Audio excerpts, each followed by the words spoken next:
Now, you spoke about, mobile phones and, what have you. I just want you to touch a little bit more on that. I mean, with the massive penetration of mobile phones across the continent, how, technology and innovation can be leveraged, to creatively overcome the traditional barriers we speak about and accelerate literacy in both, the urban, but especially the rural areas. Okay.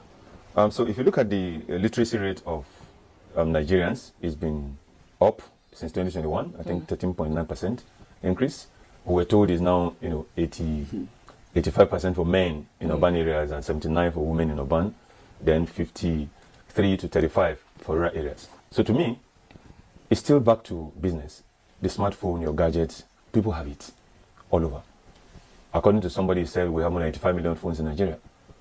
Both rural and urban settings, we can leverage on this to train people. How?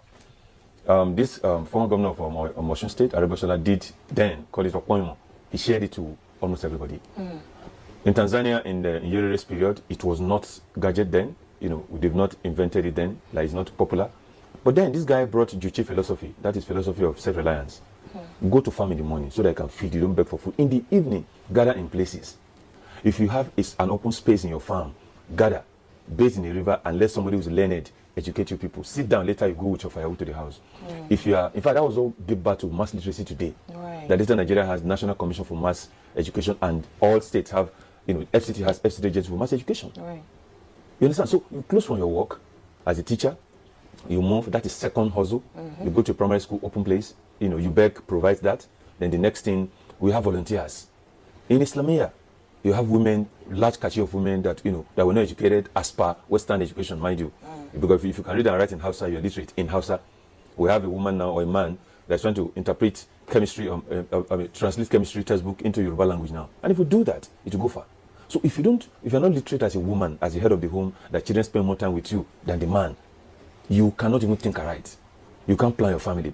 So if you leverage on that, people now do online classes. University of Liverpool. You stay in NTA here and do your classes, and you graduate. If you have the money, you transfer, fly there and join others and take picture. So we can leverage on it very well. It's just for the drive, like Doctor said, government and the leadership, the politicians.